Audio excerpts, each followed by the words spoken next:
AIS के online platform पर आपका स्वागत है। मध्य प्रदेश में हम मध्य प्रदेश के विभिन्न आयोगों की चर्चा कर रहे थे। आज हम मध्य प्रदेश में लोकायुक्त के बारे में चर्चा करेंगे। ठीक है, तो यहाँ पर लोकायुक्त के साथ साथ हमने देखे लोकपाल की हेडिंग डाली हुई है। लोकपाल और लोकायुक्त क्या है? दोनों एक ही संस्था है, लेकिन लोकपाल देश के अंदर काम करता है और लोकायुक्त राज्यों के अंदर काम करता है। इसलिए हमने यहाँ पर लोकपाल इसलिए लिख लिया क्योंकि ये लोकपाल क्या है, 2019 में ये लोकपाल भारत में बना। पिनाकी चंद्र घोष भारत के पहले लोकपाल बनाए गए। तो टॉपिक क्या है, रिसेंट का है, और लोकपाल और लोकायुक्त को थोड़ा लिंक करके समझेंगे तो हमें लोकायुक्त जो है अच्छे से समझ में आएगा। इसलिए सबसे पहले हम क्या करते हैं कि लोकपाल को समझ लेते हैं कि लोकपाल क्या है, लोकपाल का काम क्या है। उसके बाद फिर हम लोकायुक्त को समझेंगे तो लोकायुक्त हमें ऑटोमेटिक क्या होगा, समझ में आ जाएगा। ठीक है, देखिए विदेशों में क्या होता है कि लोकपाल की जगह एक शब्द यूज किया जाता है जिसको बोलते हैं ओम्बुड्समैन। ओम्बुड्समैन विदेशों में लोकपाल की जगह ओम्बुड्समैन की नियुक्ति की जाती है। ठीक है, जबकि भारत में क्या होता है, भारत में वही चीज लोकपाल बन जाती है। भारत में उसी चीज को क्या बोलते हैं, लोकपाल कहते हैं। लेकिन लोकपाल क्या होता है, पूरे देश में काम करता है, केंद्र स्तर पर काम करता है, जबकि लोकायुक्त क्या होता है, राज्यों के अंदर काम करता है। ठीक है, ये एक बहुत खतरनाक संस्था है, समझ रहे हैं। इसको जो है 2014 में जाकर, मतलब 2013 में संसद में इस बिल को पास किया गया और 2014 में इसको राष्ट्रपति ने स्वीकृति दी। ये एक ऐसा बिल है जो 10 बार जो है संसद में लाया गया, 10वीं बार जाकर जो है ये बिल जो है संसद से पास हुआ है। तो बहुत खतरनाक बिल है। कई राजनीतिक पार्टियां जितनी हैं देश के अंदर, वो इस बिल को लेकर एकमत नहीं हो पा रही थी। क्योंकि उनके अंदर कहीं ना कहीं इस चीज का खौफ बना हुआ था कि अगर लोकपाल देश के अंदर बन जाएगा तो जो राजनीतिक पार्टियों का भ्रष्टाचार है, जो सरकारी अफसरों का भ्रष्टाचार है, उस पर कहीं ना कहीं से क्या होगा, अंकुश लगाने की कोशिश करेगा लोकपाल। इसलिए क्या है कि ये जो है लोकपाल को नियुक्त नहीं करना चाह रहे थे। अभी केवल 2019 में लोकपाल की नियुक्ति हो पाई है, 2019 में। देखिए सबसे पहली चीज क्या है कि लोकपाल, ये चीज एकदम आपको क्लियर रहे कि लोकपाल और ओम्बुड्समैन दोनों एक ही शब्द है। ओम्बुड्समैन विदेशों में इस टर्म को लोकपाल की जगह ओम्बुड्समैन प्रयोग किया जाता है। दुनिया में जो पहली बार शब्द प्रयोग किया गया था वो ओम्बुड्समैन ही प्रयोग किया गया था, जो आगे चलकर बाद में क्या हुआ, लोकपाल बन गया। भारत में इसको लोकपाल कहा जाता है, जबकि जैसे आप देखें जब लोकपाल का गठन हुआ था पहली बार विश्व में, वो स्वीडन में हुआ था, तो वहां पर इसे ओम्बुड्समैन के नाम से ही वहां पर इस शब्द का प्रयोग किया गया था। ठीक है, तो सबसे पहला पॉइंट यह है कि highest anti corruption body in the country, देश के अंदर भ्रष्टाचार को रोकने के लिए सर्वोच्च संस्था है, ये सबसे बड़ी संस्था है। देश के अंदर भ्रष्टाचार को रोकने के लिए सबसे बड़ी संस्था है। ठीक है, दूसरी चीज, विश्व का पहला जो ओम्बुड्समैन है या विश्व का पहला लोकपाल 1809 में स्वीडन में स्थापित किया गया था। मतलब स्वीडन एक ऐसा देश है जिसने 1809 में पहली बार ओम्बुड्समैन की नियुक्ति की थी। भारत में ओम्बुड्समैन को लोकपाल कहा जाता है, ये बात ध्यान रखिएगा। भारत में ओम्बुड्समैन को क्या कहते हैं, लोकपाल कहते हैं। ओम्बुड्समैन जो है वो स्वीडिश भाषा का शब्द है जिसका शाब्दिक अर्थ होता है जन शिकायतों को सुनना। जो लोगों की शिकायतों को सुने उसे ही क्या कहा जाता है, स्वीडिश भाषा में ओम्बुड्समैन, और भारतीय भाषा में उसी को क्या कहा जाता है, लोकपाल कहा जाता है। ठीक है, ये क्वेश्चन आ सकता है कि भारत में लोकपाल शब्द नाम किसने दिया, तो भारत में लोकपाल शब्द नाम 1963 में ML सिंघवी जो है, लक्ष्मीमल सिंघवी, ये वही सिंघवी हैं जिन्होंने पंचायती राज को लेकर सिफारिश की थी। ठीक है ना, तो लक्ष्मीमल सिंघवी ने 1963 में इसे लोकपाल शब्द नाम दिया था। भारत में अभी तक 10 बार यह बिल भारत में अभी तक यह बिल 10 बार संसद में लाया जा चुका है। 10वीं बार यह बिल क्या हुआ, संसद में पास हुआ है। यह एक ऐसा बिल है जिसको लेकर सभी पॉलिटिकल पार्टी एकमत नहीं हो पाती। नेताओं और सरकारी अफसरों में लोकपाल को लेकर खौफ है। खौफ इसीलिए है नेताओं और सरकारी अफसरों में क्योंकि ये लोकपाल एक ऐसी संस्था है जिसके अंदर देश का प्रधानमंत्री भी इसके दायरे में है। कुछ विषयों को छोड़कर देश के प्रधानमंत्री के खिलाफ भी अगर आपके पास कोई ऐसा सबूत है तो आप उस पर क्या है, लोकपाल से उसकी शिकायत कर सकते हैं। ठीक है, वो कौन कौन से क्षेत्राधिकार आते हैं वो सब हम आखिरी में चर्चा करेंगे। 1966 में क्या किया गया कि मोरारजी देसाई की सरकार में एक प्रशासनिक सुधार आयोग का गठन किया गया। 1966 में पहली बार मोरारजी देसाई की अध्यक्षता में प्रशासनिक सुधार आयोग का गठन किया गया। लेकिन उस इंदिरा जी की सरकार में मोरारजी देसाई क्या होते हैं, मंत्री बन जाते हैं, और मंत्री बनने के बाद वो जो है प्रशासनिक सुधार आयोग के अध्यक्ष पद से इस्तीफा दे देते हैं। इस्तीफा देने के बाद के हनुमंतैया जो है इस आयोग के अध्यक्ष बन जाते हैं। उसके बाद इस आयोग ने 1968 में अपनी रिपोर्ट सौंप देती है। अंतरिम प्रतिवेदन जो होता है 1968 में दे देता है। मई 1968 में इंदिरा गांधी की सरकार द्वारा लोकपाल की स्थापना के लिए लोकसभा में पहली बार बिल लाया जाता है। तो आपसे क्वेश्चन ये पूछा जा सकता है कि लोकपाल के लिए पहली बार बिल कब लाया गया था? तो 1968 में लोकपाल के गठन के लिए इंदिरा गांधी की सरकार द्वारा बिल लाया गया था। 10वीं बार ये बिल लाया, 10 बार ये बिल लाया जा चुका है। अगला सबसे लास्ट बार बिल जो है दिसंबर 2011 में इस बिल को लाया गया। ये बिल जब लाया गया उस समय पर कांग्रेस की गवर्नमेंट थी और प्रधानमंत्री मनमोहन सिंह थे। जब ये बिल 2011 में लाया गया अंतिम बार 10वीं बार, तो इस बिल को फिर पास किया गया। पास इसलिए किया गया क्योंकि उसी बीच में दिल्ली में रामलीला मैदान में अन्ना हजारे और अरविंद केजरीवाल लोकपाल और भ्रष्टाचार के खिलाफ जो है अनशन में बैठ गए थे। और ये आंदोलन इतना उग्र रूप ले लिया था, मतलब इतना बड़ा आंदोलन बन गया था कि अंततः कांग्रेस को क्या है, ये बिल पास करना पड़ा। आपने उस समय एक कहानी सुनी होगी कि जो कांग्रेस के उपाध्यक्ष थे राहुल गांधी, उन्होंने क्या किया था कि मनमोहन सिंह के हाथ से लोकपाल बिल को लेकर फाड़ दिया था और बोला था कि हम इस प्रकार लोकपाल को पास नहीं करेंगे, हम इसको संवैधानिक दर्जा देंगे। इसीलिए मनमोहन सरकार ने क्या किया था कि संवैधानिक दर्जा देने के लिए लोकपाल को 116वां संविधान संशोधन बिल लाया था। हालांकि वो बिल चल के आगे जो है पास नहीं हुआ, लोकसभा में वो बिल जो है संसद में पास नहीं हो पाया। उसके बाद क्या किया गया कि 2013 में लोकायुक्त अधिनियम 2013 में पास किया गया संसद से और 2014 में इसको राष्ट्रपति से स्वीकृति बनी। ठीक है, तो हम इस पर अब चर्चा करते हैं। अब लोकपाल और लोकायुक्त अधिनियम जो है 2013 में जो बिल पास किया गया संसद में, 2011 में ये बिल लाया गया था दिसंबर में। ठीक है, और इस बिल को जो है 2013 में क्या किया गया, 2013 में पास किया गया लोकसभा से पास होने के बाद 1 जनवरी 2014 को इस बिल को क्या किया, राष्ट्रपति ने मंजूरी दी। इस बिल की कौन कौन सी विशेषताएं हैं, लोकपाल और लोकायुक्त अधिनियम की कौन कौन सी क्योंकि जब लोकपाल बिल पास किया गया था साथ ही साथ लोकायुक्त बिल भी पास किया गया था। हालांकि भारत के बहुत सारे राज्यों में वर्तमान समय में 18-19 राज्यों ने अपने लोकायुक्त नियुक्त किए हैं। कुछ ऐसे भी राज्य हैं जो अभी लोकायुक्त नियुक्त नहीं किए हैं। लेकिन इस अधिनियम में ये भी प्रावधान किया गया था कि हर राज्य को ये बिल अपने राज्य के अंदर इसको क्या करना है, विधानसभा में पास करके लोकायुक्त नियुक्ति करनी है। लेकिन दिक्कत यह है कि भारत में 2014 में लोकपाल बिल पास हुआ और 5 साल बाद 2019 में पहले लोकपाल की नियुक्ति हो पाई। मतलब कितना लेट समय लग रहा है कि 2014 में संसद में इसको मंजूरी मिल गई, राष्ट्रपति ने स्वीकृति दे दी, उसके 5 साल बाद आप लोकपाल की नियुक्ति कर रहे हैं। ठीक है, तो इस बिल को लेकर कहीं ना कहीं से नेताओं के ऊपर, सरकारी अफसरों के ऊपर जो भ्रष्टाचार करते हैं उसका क्या है, डर है। इसलिए इतना लेट लपीट सरकारें भी कर रही हैं और सरकारी अफसर भी कहीं ना कहीं इससे डर रहे हैं।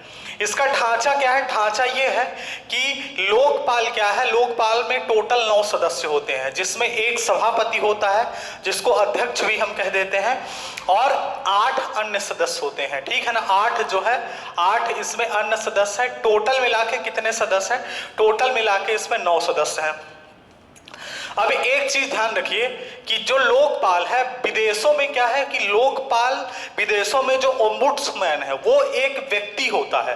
विदेशों में जो ओम्बुड्समैन होता है वह एक व्यक्ति होता है, केवल एक व्यक्ति को नियुक्त कर दिया जाता है। जबकि भारत में क्या है, भारत में लोकपाल एक संस्था है जिसमें एक सभापति है और 8 क्या है आपके अन्य सदस्य हैं। इनके लिए योग्यताएं क्या होनी चाहिए, तो आप ध्यान दीजिए। सबसे पहले सभापति के लिए पहली चीज तो ये होनी चाहिए कि भारत का नागरिक होना चाहिए, और दूसरी सबसे महत्वपूर्ण बात, इसके लिए मिनिमम आयु 45 वर्ष होनी चाहिए। मतलब 45 वर्ष मिनिमम आयु होनी चाहिए। जब तक आप 45 वर्ष के नहीं होंगे तब तक आप लोकपाल के पद पर बैठ ही नहीं पाएंगे, ठीक है ना। और उससे भी कठिन आप देखिए जो सभापति है, सभापति के लिए मिनिमम योग्यता क्या रखी गई है कि सुप्रीम कोर्ट का चीफ जस्टिस रहा हो, सुप्रीम कोर्ट का चीफ जस्टिस हो या रहा हो, या सुप्रीम कोर्ट का जज हो या रहा हो, समझ रहे हैं, या समाज का प्रभुत्व वर्ग का व्यक्ति हो। तो इसमें आप देखिए सभापति में ऐसे अध्यक्ष की नियुक्ति की जानी है, सभापति या अध्यक्ष के रूप में, जो सुप्रीम कोर्ट का चीफ जस्टिस हो या रहा हो, या सुप्रीम कोर्ट का जज हो या रहा हो। मतलब मिनिमम क्वालिफिकेशन उसके लिए क्या कर दी गई कि कम से कम वो सुप्रीम कोर्ट का जज तो रहा ही हो या हो वर्तमान समय में। अब आप सोचिए अगर देश के अंदर ऐसी संस्था का गठन होगा जिसकी जांच जो है सुप्रीम कोर्ट का जज करेगा या सुप्रीम कोर्ट का चीफ जस्टिस करेगा, वो इतनी जबरदस्त संस्था होगी। इसीलिए इस संस्था को लेकर देश के अंदर राजनीतिक पार्टियां कभी भी इकट्ठा नहीं हो पाई हैं, ना तो बड़े बड़े जो है आपके राजनेता इकट्ठा हो पाए हैं, ना सरकारी अफसर जो है इस पे जो है इसकी नियुक्ति से जो है खुश नहीं है, ठीक है। तो सभापति के लिए ये योग्यताएं होनी चाहिए।